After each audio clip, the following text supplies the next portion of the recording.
एक वाणी कहने की इच्छा हो रही है। सदगुरु ले क्या सौंपिए हवस रही मन माही। अर्थात सदगुरु के उपकारों को, सदगुरु के ऋण को कैसे चुकाया जाए, क्या उनके चरणों में समर्पित हो।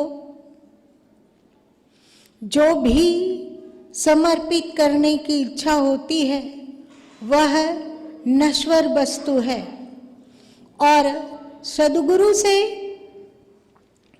जो दान मिला वो अविनाशी है, वह शाश्वत है। तो नश्वर वस्तु समर्पित करके सद्गुरु के अविनाशी ऋण को कैसे चुकाया जाए।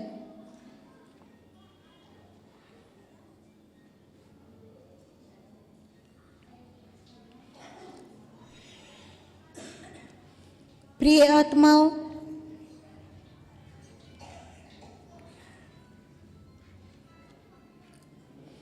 सद्गुरु का हम सबके जीवन में क्या महत्व है,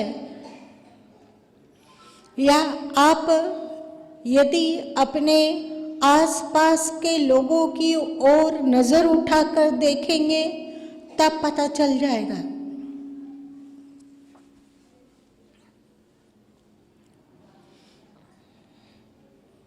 सभी जन, अधिकांश लोग, कोई देवी भक्त है, कोई हनुमान जी का भक्त है, कोई श्री राम का भक्त है, कोई श्री कृष्ण का भक्त है, कोई श्री विष्णु का भक्त है, कोई भगवान शंकर का भक्त है, कोई गणपति का, चाहे कोई अन्य अन्य लोगों का भक्त है। वे नित्य प्रतिदिन उनका पूजन भजन भी करते हैं, पाठ इत्यादि भी करते हैं। उनके जीवन को झांकिए, उनका जीवन कैसा है। और आप सब जो सत्संग से जुड़े हुए हैं, आप सब का जीवन कैसा है, स्पष्ट ही अंतर परिलक्षित हो जाएगा।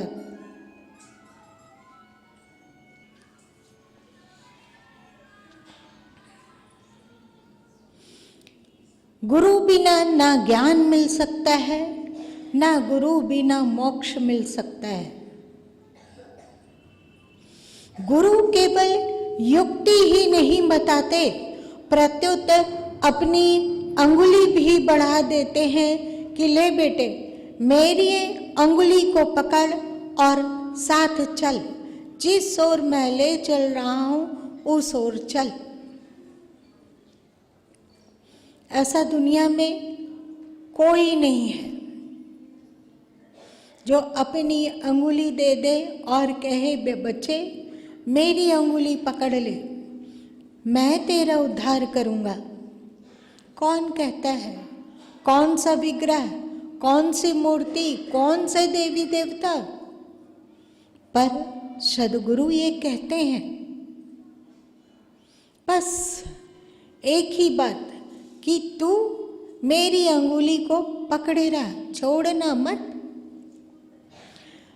लाख परेशानियां जीवन में आती हो, लाख झंझावात जीवन में उठते हो, लाख प्रतिकूलताओं से जीवन जर्जर हो रहा हो, सब कुछ छूट जाए तो छूट जाए, पर सद्गुरु छूटने ना पावे। दुनिया रूठ जाए तो रूठ जाए, पर सद्गुरु कभी ना रूठे। बस श्री कृष्ण ने कहा, वे अपने समय के सद्गुरु थे। उन्होंने कहा सर्वधर्मान् परित्यज्य मामेकं शरणं व्रज अहं सर्वपापेभ्यो मोक्षयिष्यामि मा शुचा। सभी धर्मों को छोड़कर, सभी आग्रहों को छोड़कर, सभी मान्यताओं को छोड़कर तू मेरी शरण में आ जा। मैं तुम्हें समस्त पापों से मुक्त कर दूंगा, तू सोच मत कर। ये सद्गुरु का वादा है आपसे।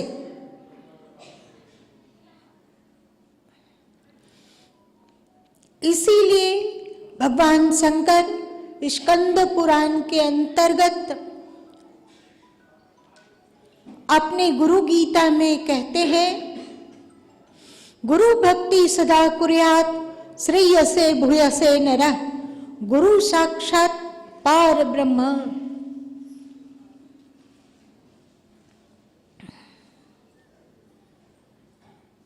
गुरुरेव हरि साक्षात् नान्यत्र ब्रवी श्रुति।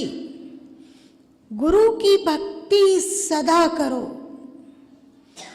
तो लौकिक उन्नति को भी प्राप्त करोगे और आध्यात्मिक पराकाष्ठा को भी छू लोगे।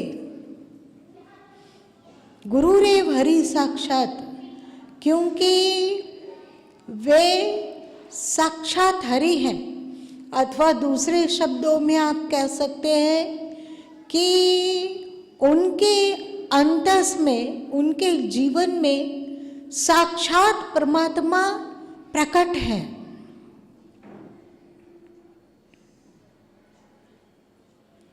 गुरु भक्ति क्या कर सकती है? गुरु के प्रति आस्था क्या कर सकता है? भक्ति का जीवन में क्या महत्व है, उसे आप गुरु माँ के जीवन को देखकर जान सकते हो। आप मेरी वाणी पर मत जाओ, मैं क्या बोलती हूँ, क्या लिखती हूँ, उस पर मत जाओ। आप मेरी जीवनचर्या को देखो, आप मेरी सोच को देखो,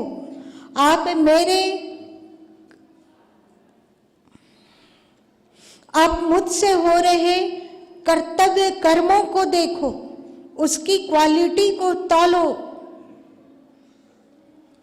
जो आपकी गुरु माँ में प्रकट हो रहा है उसका अनुभव करो, तौल के देख लो, छुप छुप कर जांचो, परखो कि गुरु माँ कैसे जीते हैं, क्या करते हैं, क्या सोचते हैं, क्या बोलते हैं, उनका आपस में वार्तालाप क्या होता है।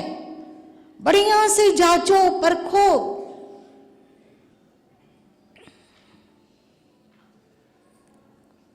और जांचने परखने पर आप जानोगे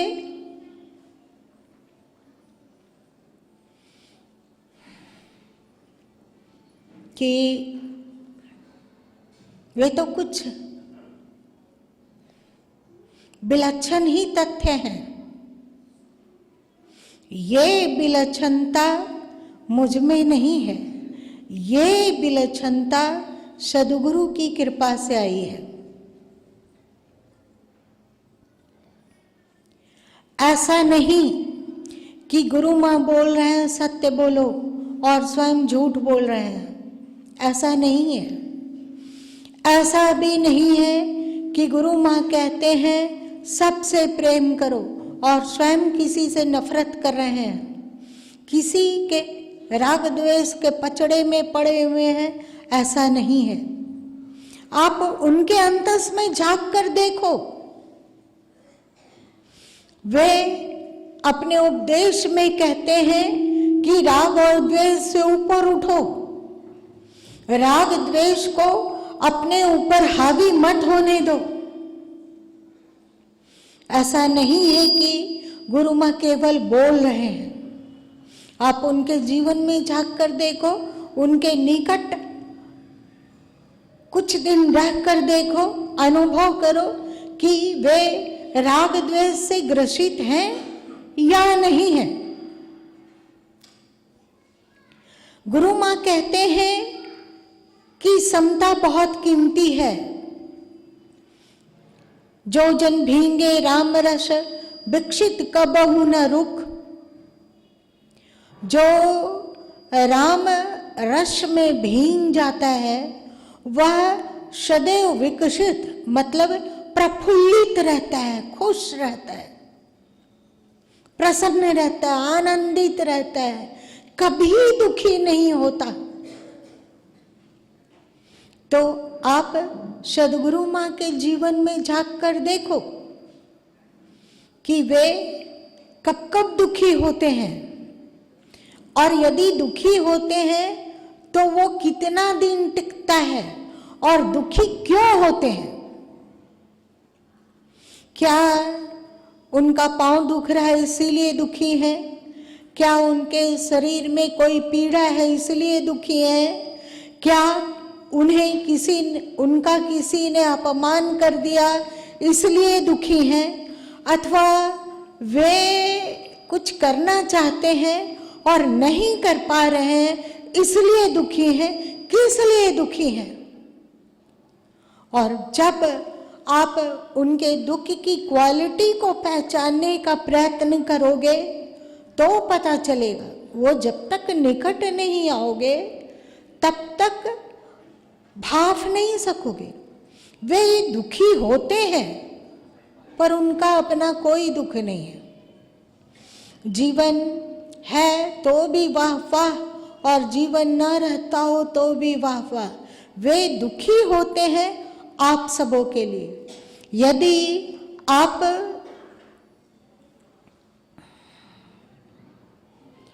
नरक की ओर चलते हो तो वे दुखी होते हैं। जब आप अधर्म मार्ग पर चलते हो तब वे दुखी होते हैं।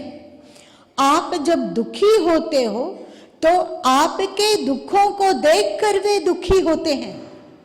आप जब रोते हो तो आपके आंसुओं के कारण उनका हृदय द्रवित हो जाता है और वे दुखी होते हैं। आप सुखी होते हो हैं तो वे मुस्कुरा देते हैं। ऐसा केवल वक्तृत्व अथवा बहुत लंबी चौड़ी भाषण करने से नहीं होता है। जीवन का रूपांतरण, जीवन का बदल जाना। गीता पढ़ने वाले बहुत सारे लोग हैं, गुरु बानी को पढ़ने वाले बहुत सारे लोग हैं, बीजक को पढ़ने वाले बहुत सारे लोग हैं, पर कितने प्रतिशत उसको याद कर पाते हैं? बहुत सारे लोग याद भी कर लेते हैं पर दूसरे के सामने उसे व्यक्त नहीं कर पाते। बहुत सारे लोग व्यक्त भी कर लेते हैं कि सदगुरु की वाणी में ये है, गीता ये कहती है, उपनिषदें ये कहती है, शास्त्र ये कहता है, बोल तो रहे हैं पर उनके स्वयं के जीवन में वह कुछ भी नहीं है जिसकी कि वे चर्चा कर रहे हैं। इसी को सदगुरु कबीर साहब ने कहा, कहता तो बहुते मिला, गहता मिला न कोई। सो कहता बही जानी दे, जो न गहनता होए। कहने वाले बहुत लोग हैं जो ऊंची ऊंची बातें कहते हैं। सरकार प्रभु कहा करते थे, सुनी सुनाई बात का कुक्कुर भुकात। सुनी सुनाई बातों को वे रिपीट कर रहे हैं, बोल रहे हैं, दोहरा रहे हैं।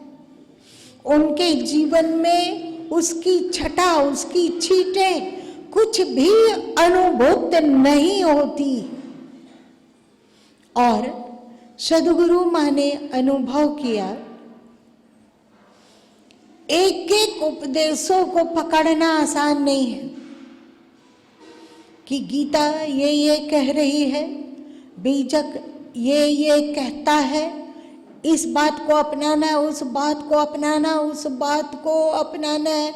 हजारों बातें हैं, हजारों धर्म के मार्ग हैं, हजारों दैविक गुण हैं। एक एक गुण को एक जीवन में कैसे परिश्रम कर करके लाया जाए, क्या किया जाए, कहाँ से लाया जाए इन गुणों को? आसान है क्या? एक सत्य को साधने में ही पूरी जीवन खप जाएगी। एक दया सद्गुण दैविक गुण को साधने में ही पूरी जीवन लग जाती है। मौन, अल्प भाषण, त्याग, वैराग, निर्मोहत्व को एक एक गुणों को साधने में पूरा जीवन समाप्त हो जाता है। और अभी सरिता बहन कह रही थी 32 गुण, 32 गुणों को साधने में 32 जन्म में वे सद पाएंगे या नहीं, कहा नहीं जा सकता। सभी गुणों को कैसे साधा जाए? श्री कृष्ण भक्तों के 35 लक्षण बतलाते हैं गीता के 12वें अध्याय में। 35 लक्षण को कैसे साधा जाए? 13वें अध्याय में ज्ञानियों के 20 लक्षण बतलाए हैं। 20 लक्षण और 20 गुणों को अपने जीवन में कैसे धारण किया जाए? दिमाग चकराने लग जाता है और लगता है कि ये तो टेढ़ी खीर है, इसे साध पाना असंभव। लेकिन सदगुरु मां को लगा संभव। कैसे? कैसे हुआ संभव? संभव हुआ भक्ति से। बचपन में जब होश संभाला गया, आज प्रातः शशि बहन भजन गा रही थी, ओ दयालु गुरुदेव, ओ दयालु गुरुदेव, सुनती हूँ तुम हो दया के सागर, भर दो मेरे हृदय में भक्ति का गागर। सुन रही थी तो यह भजन किस समय लिखा गया, उस काल में चली गई। और वह काल था 1976 का प्रारंभ, जब गुरु माँ की मात्र 15.5 साल उम्र आयु थी। 15.5 साल उस समय भजन लिखा गया। भजन लिखने की कैपेसिटी कहाँ से आई उस बाल्यावस्था में? भक्ति। उसके और पहले जब 8 साल 7 साल की उम्र थी, उस समय भगवान नारायण के प्रति तो एक पागलपन का प्रेम था, पागलपन का। उनके दर्शन के लिए व्याकुल होना, उनको प्रकट करने के लिए विह्वल हो जाना। यदि माँ कोई स्वादिष्ट व्यंजन दी भोजन करने के लिए, तो मन करता था कि भगवान प्रकट होते, वे भी थोड़ा सा पाते, थोड़ा सा हम भी पाते, कितना अच्छा लगता। भगवान पता नहीं ये सब भोजन कर पाते होंगे कि नहीं, वो बाल बुद्धि थी, नहीं पता था कि भगवान त्रैलोक्य के स्वामी है, उनके पास क्या चीज की कमी होगी, ये नहीं पता था। हाँ, लेकर उनके तस्वीर के आगे बैठे रहती कि प्रभु एक कौर तुम खा लो, एक कौर मैं खा लूंगी। और जब वे देर करते आने में, तो पागलों की तरह रोया जाता था। रोया नहीं जाता था, रुलाई आती थी। सिर पटक पटक के लगता था कि अब प्राण पखेरु उड़ जाएंगे, कि प्रभु प्रकट हो, प्रभु प्रकट हो। तुम्हारे बिना नहीं जिया जाता, तुम्हारे दर्शन के बिना एक पल भी बिताना, एक पल भी गुजारना कठिन प्रतीत होता है प्रभु। ये देखो, माँ ने कितना सुंदर चीज बना के मुझे दिया है खाने, तेरी तो माँ होगी नहीं, और होगी भी तो ऐसा बनाना आता होगा कि नहीं उनको, क्या पता। तुम आओ मेरे पास, तुमसे कभी झगड़ा नहीं करूंगी। थोड़ा सा तू खा लेना, थोड़ा सा हम खा लेंगे, आधा तू खा लेना, आधा हम खा लेंगे। और सुनो, तुम बड़े हो सकता है कि तुम्हें ज्यादा भूख लगती हो, कोई बात नहीं, 20% मैं खा लूंगी, 80% तू खा लेना। वो प्रेम, निश्चल प्रेम, निश्चल प्रेम, एक लगन, एक व्याकुलता कि भगवान भगवान भगवान, भगवान के सिवा और कुछ भी सुहाता नहीं था। दूसरी क्लास में जब पढ़ा जाता था तो अपनी सहेलियों से बात करती थी कि तुम लोगों को पता है क्या कि भगवान कैसे मिलते हैं।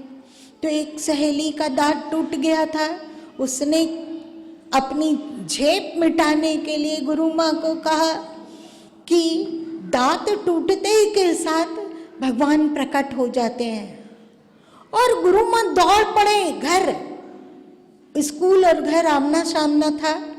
दौड़ के जैसे ही टिफिन हुई, माँ के पास जाके माँ के पीछे से गले में लिपट जाना और कहना कि माँ मेरे दांत को अब भी तोड़ दो, अब भी तोड़ो, दांत टूटेंगे तो भगवान दर्शन देंगे, दांत तोड़ दो माँ, ये कब टूटेंगे, टूट ही नहीं रहे। ये भक्ति, और वो भक्ति जब 14 साल की उम्र रही होगी तो मन में विचार उत्पन्न होने लगा कि हमें संन्यास लेना चाहिए, स्पष्ट कर देना चाहिए कि मेरा जीवन केवल और केवल ईश्वर भक्ति के लिए है, ईश्वर के अतिरिक्त और मेरा ना कोई सगा है ना हो सकता है।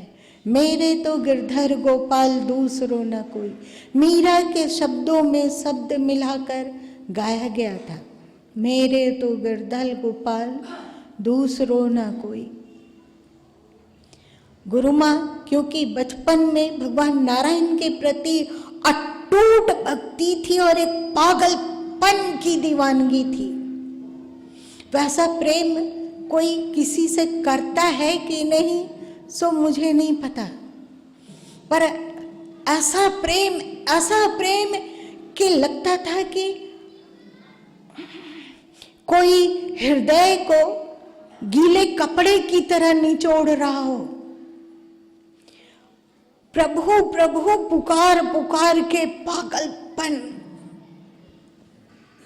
कभी जो आप लोग गुरु माँ के पद में सुनते हैं, छिन उठो रे छिन गिर पड़ो,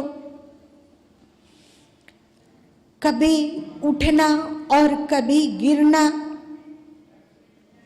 ऐसे ही भगवान को पुकार रहे, कब कहाँ ठोकर लग गई, गिर गए, फिर गिरे हैं तो पड़े हुए रो रहे, प्रभु को पुकार रहे, और जब खड़े हुए तो भी प्रभु को पुकार रहे, कभी दीवार से सिर रगड़ रहे कि प्रभु आओ आओ आओ आओ।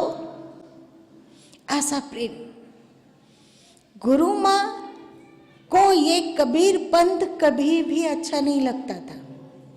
माँ लोग समझाती थी कि देखो तेरा परिवार पूरा कबीर पंथी है, तू कहाँ बहती है, कहाँ जाती है, किस ओर जाती है। वो ईश्वर निर्गुण निराकार है, उस निर्गुण निराकार ईश्वर से परिचित हो। एक बार माँ बीजक ला के दिखाई थी कि देखो इसमें लिखा है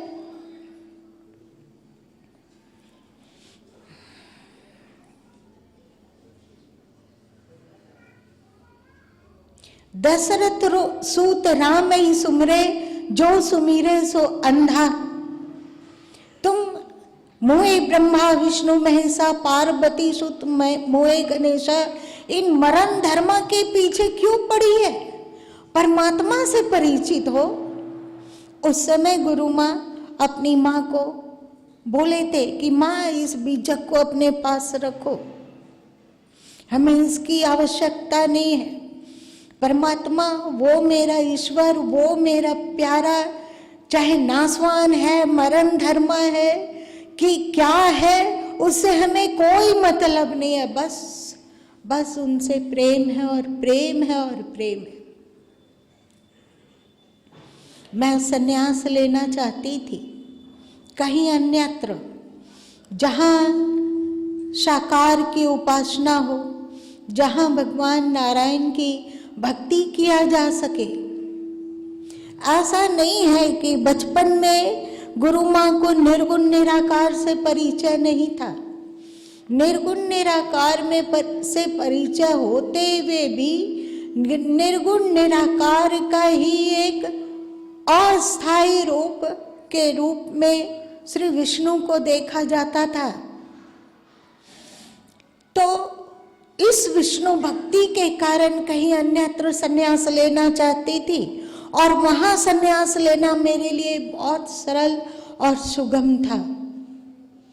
पर एक बार जब भगवान नारायण की भक्ति में रुदन कर रही थी और फूट फूट कर रो रही थी, तो आकाशवाणी से सुनाई पड़ा कि मेरे गुरुदेव सरकार प्रभु हैं और उनके ही शरण में जाना है, वहीं जाकर हमें आगे की यात्रा करनी है। ये सुनकर तो ऐसा लगा था जैसे हम पर वज्रपात हो गया हो। मैं नहीं आना चाहती थी इस ओर, पर उस दिन लगातार 4 दिन, 8 दिन, 10 दिन तक यही आकाशवाणी गूंजती रही और गूंजती रही और गूंजती रही। भगवान नारायण ने एक साथ 2 चमत्कार किया। गुरु माँ को तो सरकार प्रभु की ओर मोड़ दिया कि वे आपके गुरु हैं, एक अंतिम ऋण का बंधन है, उस ऋण के बंधन को से मुक्त हो, तभी आपकी यात्रा पूर्ण हो सकेगी। वो ऋण का बंधन चुकाना था।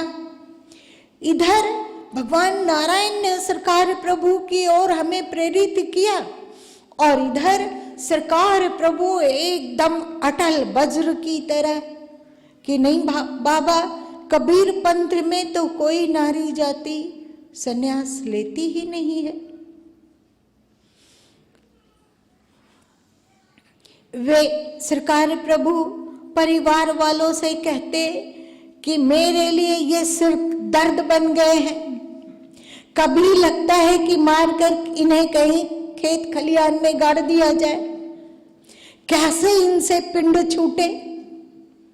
इधर सरकार की बुद्धि ऐसी, इधर भगवान की प्रेरणा ऐसी, लेकिन अपनी इच्छा भी कहाँ होती है प्रेमियों के पास, अपनी इच्छा होती कहाँ है प्रेमियों के पास।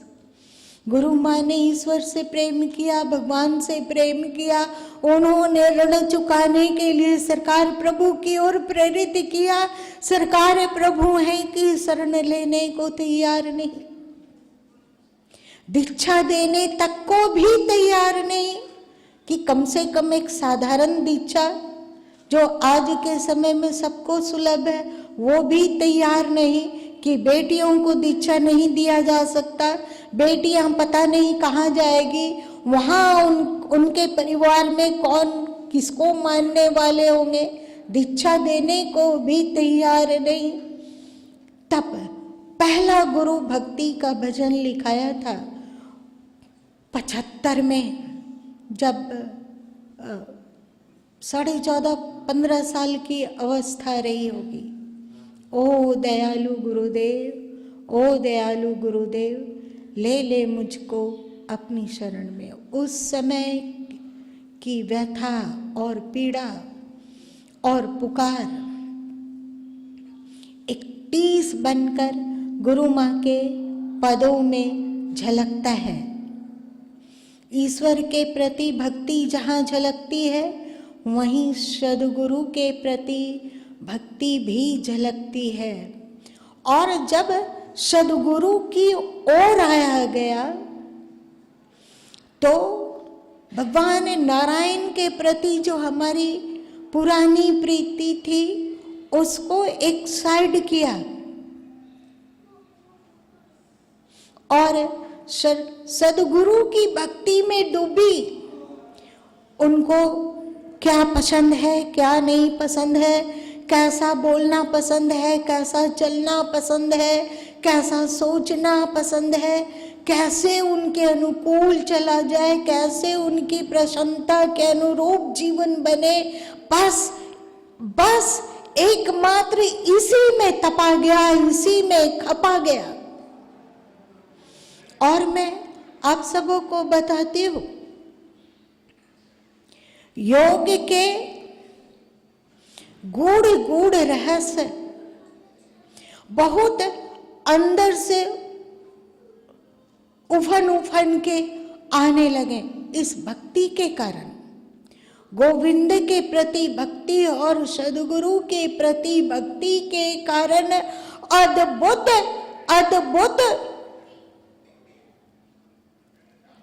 अनुभव आने लगे, घटना घटने लगी, ज्ञान आने लगा अपने आप। इसके लिए कुछ प्रयत्न नहीं किया गया। सच बोलना है, इसके लिए अलग से कोई पुरुषार्थ नहीं किया गया। समता में स्थित रहना है, इसके लिए अलग से कोई मेहनत नहीं की गई, इसके लिए अलग से कोई तपस्या नहीं की गई। सदैव प्रसन्न रहना है, इसके लिए कोई अलग से पुरुषार्थ नहीं किया गया। अथवा 6 चक्र क्या है, कुंडलिनी क्या है, इसको जानने की इच्छा थी, पर इसके लिए अलग से कोई पुरुषार्थ नहीं हुआ, अलग से मेहनत नहीं की गई। आप अध्यात्म के मार्ग, अध्यात्म के आश्चर्य, अध्यात्म के रहस्य इत्यादि में अध्यात्म के बहुत गूढ़ रहस्य जानते हैं, पढ़ते हैं। उन रहस्यों को अनुभव पटल से गुजारने में मेरा कोई पुरुषार्थ नहीं हुआ है, कुछ भी नहीं। यदि त्याग है, वैराग्य रहा और अध्यात्म के गूढ़ रहस्य उभरे तो वो अंतस से उभरे। ऐसा लगा जैसे अंदर कोई बैठा हुआ उन अनुभवों को ऊपर ला देता हो मानस पटल पर, जिससे कि उन अनुभवों से गुजरा जा सके स्वयं ही।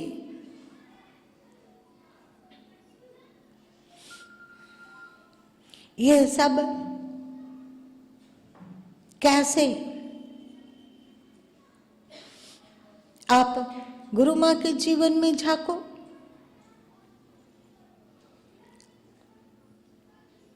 उनके जीवन के रहस्यों को थाने की कोशिश करो कि उनका कितना रहस्य है, उनमें क्या रहस्य है, और ये रहस्य आया कहाँ से?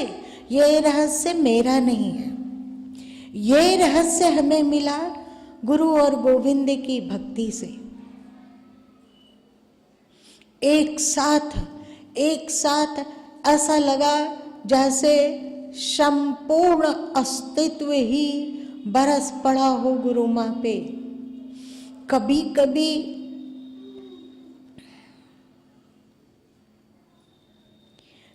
कभी दिमाग में बात आती है कि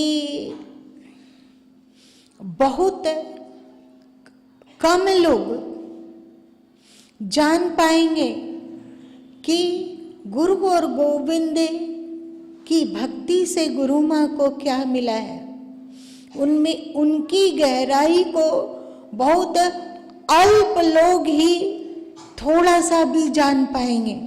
हाँ, जब तिरोधान हो जाएगा उस समय प्रतीत होगा कि ओह,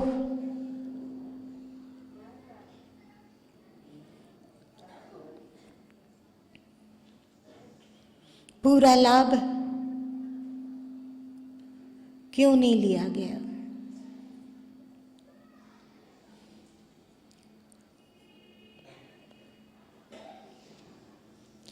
एक बार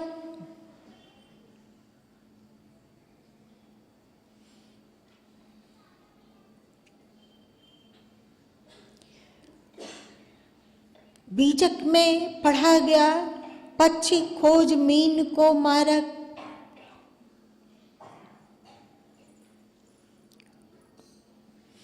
पक्षी खोज और मीन का मार्ग, ये क्या है?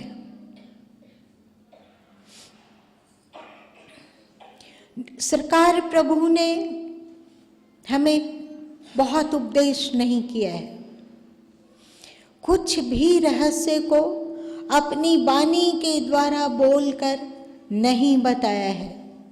सरकार प्रभु ने केवल एक और एक ही साधन बतलाया था, वो है सुमिरन, श्वास श्वास में रम रमाना, यही साधन उन्होंने बतलाया।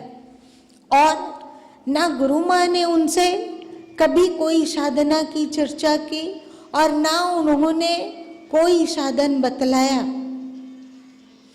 पर ये पक्षी खोज और मीन का मार्ग क्या है, इसका बोध हुआ। उस समय गुरु माँ की 25 साल की आयु रही होगी। फिर सूरत बीजक में बहुत स्थानों पर सूरत शब्द आया है और कबीर बानी में सूरत शब्द बहुत आया है, पर ये सूरत है क्या, इसका बोध कहीं बाहर से नहीं, गुरु माँ के अंदर से उत्पन्न हुआ। कहाँ से उत्पन्न हुआ? गुरु और गोविंद की भक्ति के प्रताप से, गुरु और गोविंद की कृपा से ये पहचान हुई कि सूरत क्या है।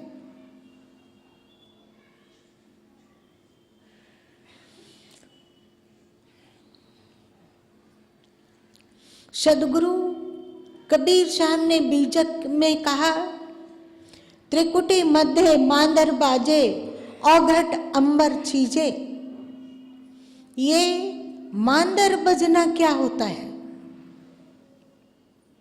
मांदर सुनने के लिए अथवा अनहद सुनने के लिए गुरु माँ ने कभी कोई ध्यान साधना नहीं की, फिर भी अनहद का अनुभव किया, अनहद को सुना। ये नफीरी, ये बादल गर्जना अथवा सितार बादन अथवा मृदंग का थाप अथवा मांदर का थाप अथवा बादल का गरजना अथवा बांसुरी की तान, सब कुछ अनुभव पटल से गुजरा। कैसे गुजरा?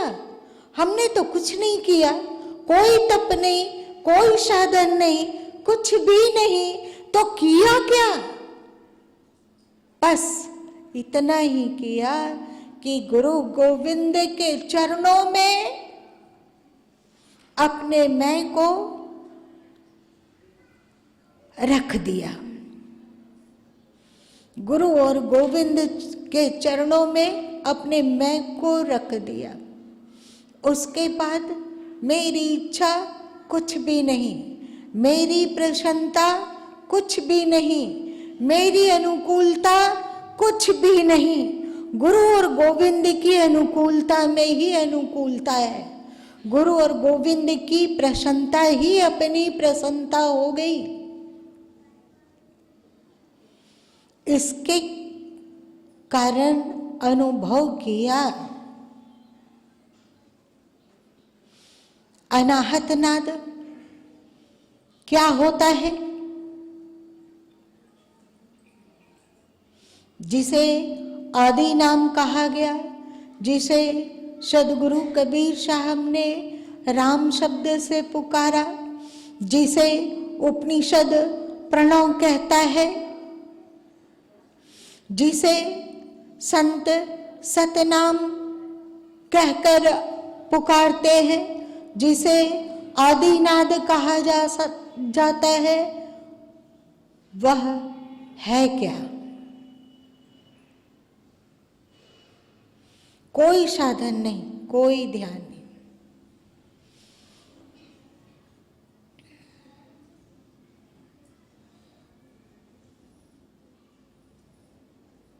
तो साधन क्या?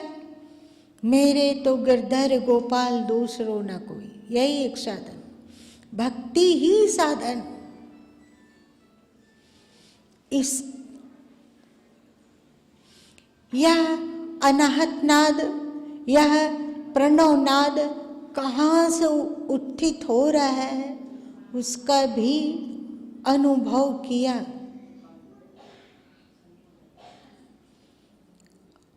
लोग कहते हैं,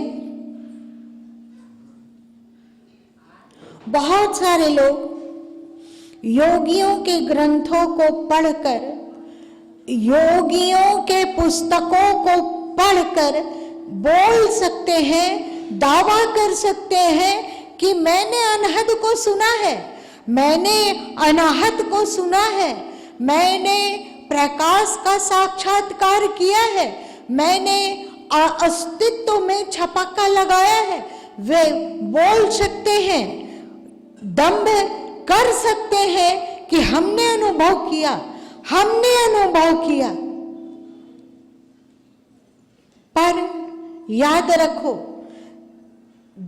जिनको तत्व का बोध हो जाता है, जो तत्व के साक्षात्कार से गुजरते हैं, उनमें स्वाभाविक ही समता आ जाती है, उनमें उनका काम वासना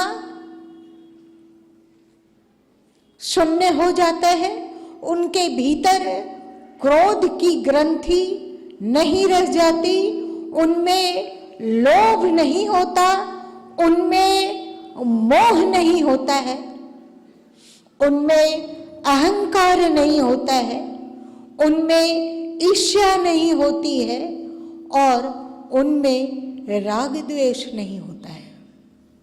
यदि ये सब के सब किसी व्यक्ति में हो और वो व्यक्ति कहता हो कि मैं अनुभववेता हूँ, मैं तत्वद्रष्टा हूँ, तो समझना कि ये दंभी व्यक्ति है। वो दूसरे की उगली हुई बात को, दूसरे की बात को सुनकर सेखी बघार रहा है, सेखी बघारता है। वो दूसरे की सुनी सुनाई बात पर वह सेखी बघारता है। जो अनुभव वेता होगा उसके जीवन में काया पलटता अनिवार्य रूप से आएगी। उनमें प्रसन्नता, उनमें निर्द्वंदता, उनमें क्षमता, उनमें विकार शून्यता स्वाभाविक ही प्रस्फुटित होगी।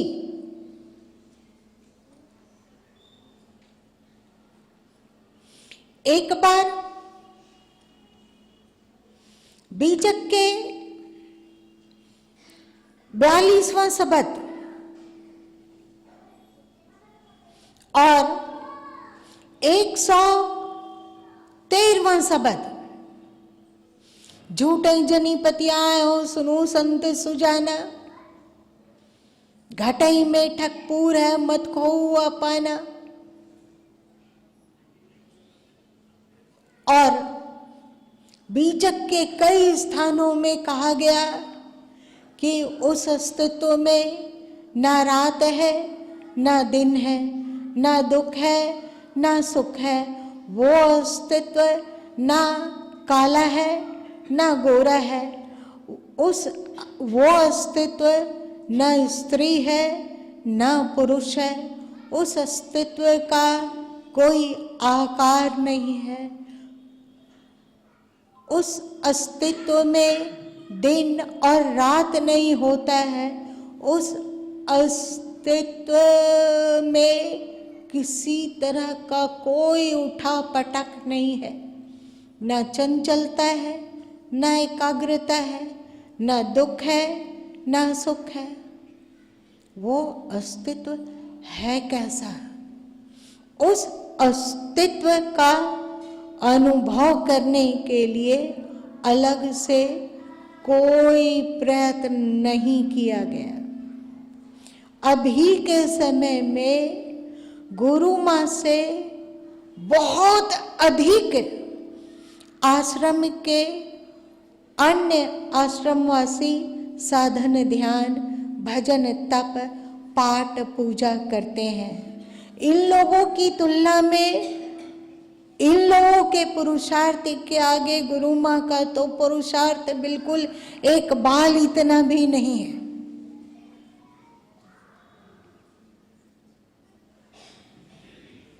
पर बिना पुरुषार्थ का वो अस्तित्व कैसा है, जहाँ न दिन है न रात, जहाँ न मन है न बुद्धि न अहंकार, जहाँ न स्त्री है न पुरुष, जहाँ न सुख है न दुख, जो न भीतर है न बाहर है, वो क्या?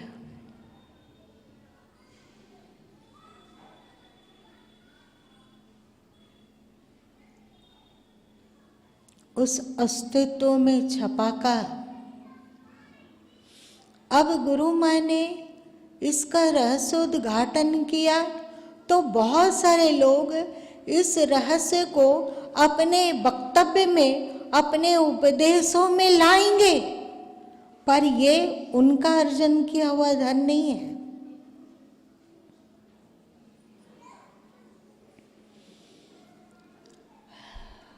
कभी कभी तो अंतस में आता है कि गुरु गोविंद ने कृपा करके जो बोध दिया, जो अनुभूति दी, जो ज्ञान दिया, जो साक्षात्कार करवाया, वो आज पूरी दुनिया में कहीं कोई है या नहीं। फिर उसे दिमाग से झटकती हूँ और लगता है कि ना ये तो अहंकार है, ऐसा कैसे हो सकता है, ऐसा नहीं हो सकता है। लेकिन फिर थोड़ी देर के बाद चिल्लाकर कहने की इच्छा होती है कि ऐ नजर वालों, आंखें उठाकर देख लो, ढूंढो ढूंढो। ये डंके की चोट से कहा जा रहा है कि जो मेरे पास है वो किसी के पास नहीं।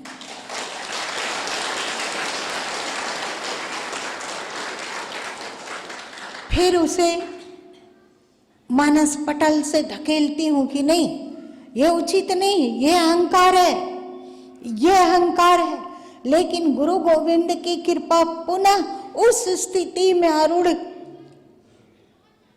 वहां पे पहुंचा के बिठा देते हैं जहां फिर होने लगता है कि क्या इसी को शिवोहम कहा गया है कि मैं ही ईश्वर हूं, मैं ही अल्लाह हूं। क्या कोई एक विलक्षण अस्तित्व इस जीवन के द्वारा प्रस्फुटित हो रहा है और वो अस्तित्व इस जीवन में ही प्रस्फुटित होने के लिए इस जीवन को ही क्यों चुना? तो एक ही साधन आता है और तो कुछ नहीं है। ध्यान नहीं है, योग नहीं है, पाठ नहीं है, जप नहीं है, तप नहीं है, कुछ भी नहीं है बाबा, कुछ भी नहीं है मेरे पास। क्या है? मेरे तो गिरधर गोपाल दूसरो ना कोई, बस एक यही है।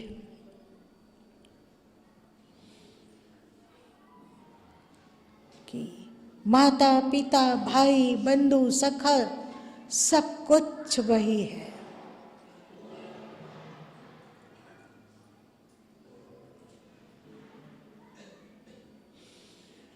उनकी आज्ञा ही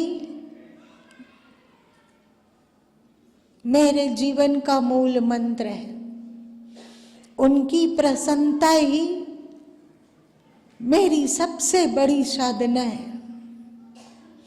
उनके द्वारा बताया गया कार्य ही मेरे लिए भजन और पूजा है।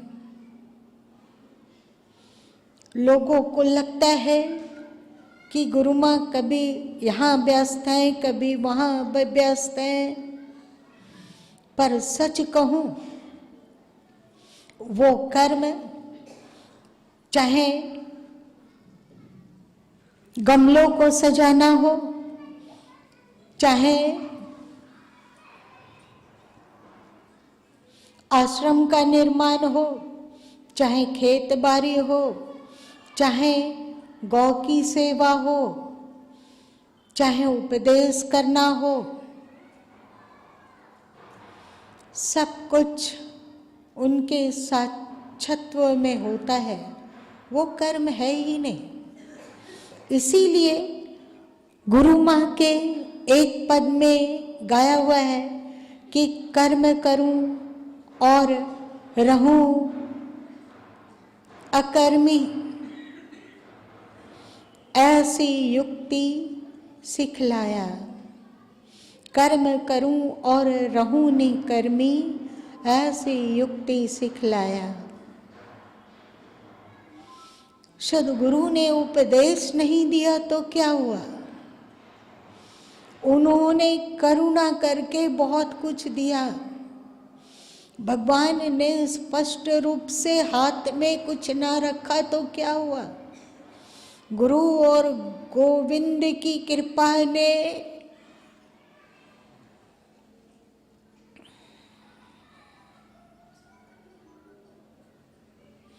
गुरु और गोविंद की कृपा ने आपकी गुरु माँ को गुरु और गोविंद ही बना दिया।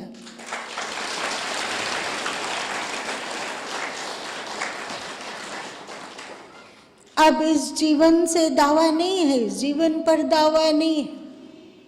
जो उनकी मर्जी वे करें, ये जीवन उनका है।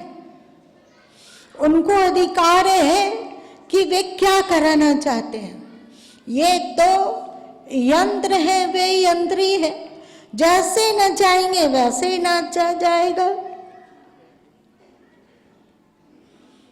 गुरु माँ का एक पद है, ज्ञान ढोल बजाओ साईं, मैं नाचूं तो नचाओ। प्रेम पेग पिलाओ साईं, प्रेम पेग पिलाओ। और प्रेम का प्याला पिला दो, और भक्ति का प्याला पिलाओ, और भक्ति का प्याला पिलाओ, और भक्ति का प्याला पिलाओ।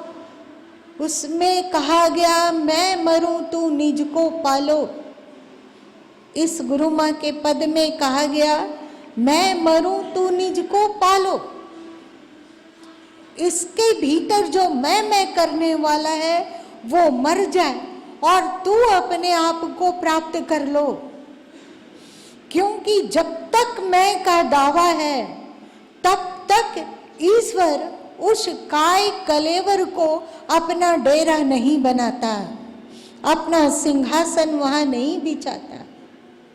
इसीलिए तो सदगुरु कबीर साहब ने कहा, मैं मिटी मुक्ता भया।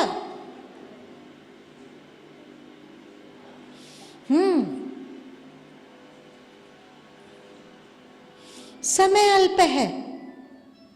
मैं एक ही सब्जेक्ट को बोले जा रही हूं और बोले जा रही हूं। भक्ति की चर्चा इतनी प्यारी होती है।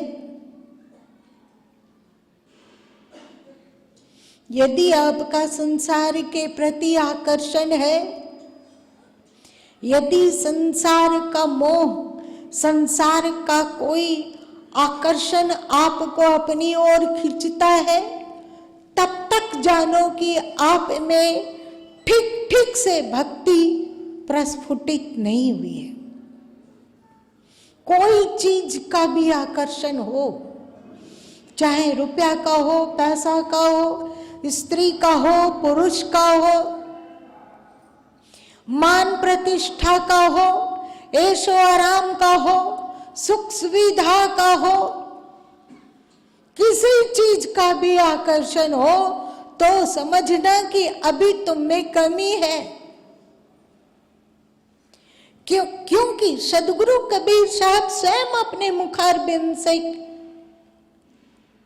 कहते हैं, जहां बाज बासा करे पंछी रहे न कोई, प्रेम भाव प्रकाशिया सब कुछ गया बिगोई। जैसे जिस पेड़ पर बाज पक्षी डेरा डालता है, वहां से सब दूसरे अन्य पंछी उड़ जाते हैं, उसी तरह जब गुरु और गोविंद की भक्ति हृदय में डेरा डालती है तो अन्य आकर्षण अंतर से भाग खड़े होते हैं।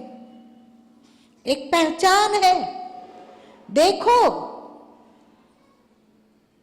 यदि कहीं और आकर्षण हो, आपका व्यक्तिगत सुख और दुख हो,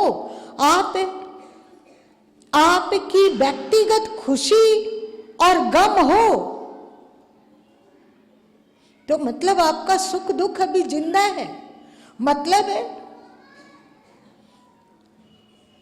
अंत समय अन्य पक्षियों का अभी कोलाहल है, तो समझो कि भक्ति का बाज अभी अंतस के पेड़ पर आया ही नहीं है, ठीक से बैठा ही नहीं, तो और चकन्ना हो जाओ।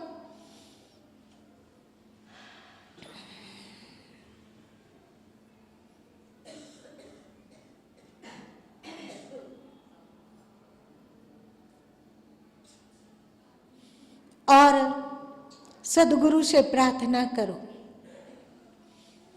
अनीता बहन, क्या प्रेम में पेट पिलाओ गाया जा सकता है?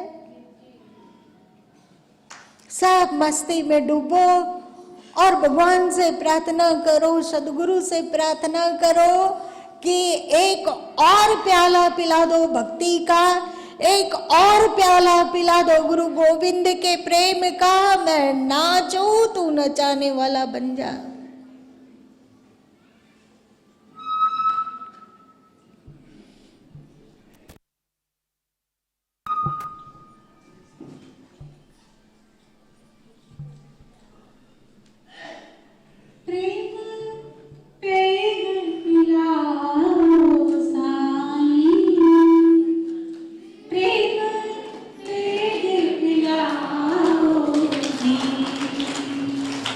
Thank you.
मुदित मन सुमंगल गावे, छन छन सुमिरे प्रिय को ध्यावे।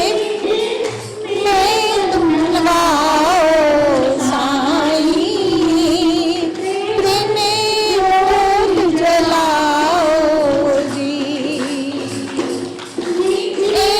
में मन लगाओ साईं, प्रेम जोत जगाओ जी। प्रेम पेग पिलाओ साईं, प्रेम पेग पिलाओ जी। प्रेम पेग पिलाओ साईं, प्रेम पेग पिलाओ जी। ज्ञान ढोल बजाओ साईं, ज्ञान ढोल बजाओ जी। प्रेम वाणी अब तो मारो, मैं मरूं तू निज को पारो। प्रेम वाणी अब तो मारो, मैं मरूं तू निज को पारो। ज्ञान कारा चुराओ साईं, तेरे अंग समाओ जी। प्रेम पेग पिलाओ साईं, प्रेम पेग पिलाओ जी। ज्ञान ढोल बजाओ साईं, ज्ञान ढोल बजाओ जी। मैं नाचूं नचाओ साईं,